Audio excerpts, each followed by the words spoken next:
At ayan guys, for today's video, magpuputol muna tayo ng masa natin na pandesal. Ayan guys.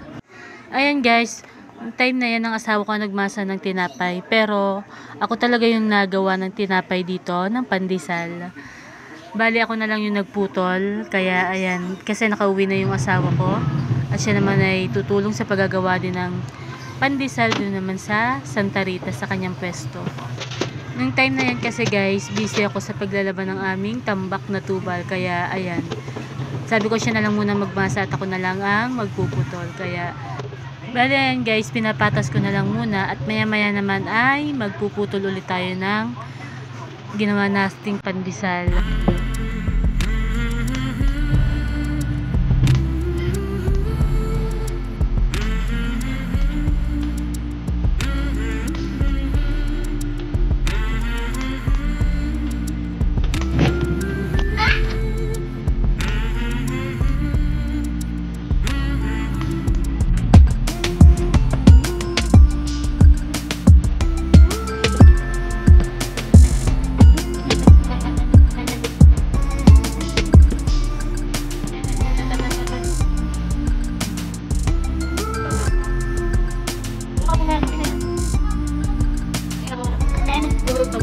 Unexpected din nga po pala itong aking bakery kasi sabi ko ay gagawin lang namin kwarto, tapos sabi ko dito na lang kami sa aking ina.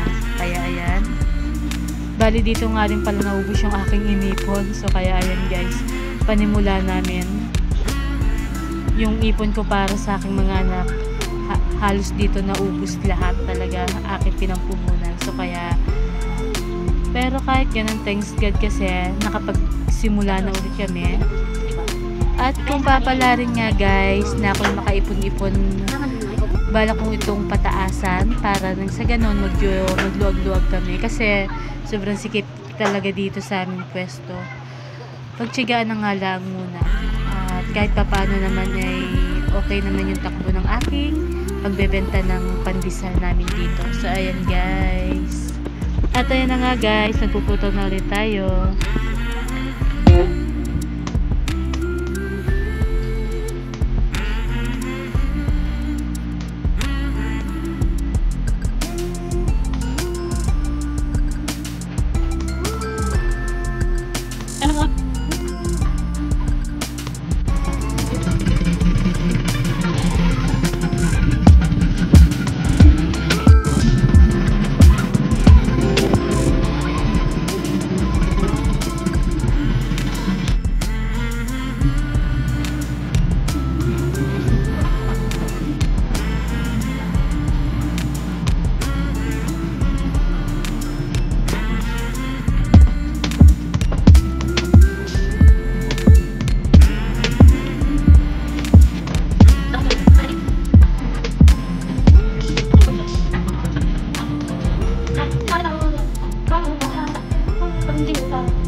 Ayan guys, thank you for watching. Bye bye.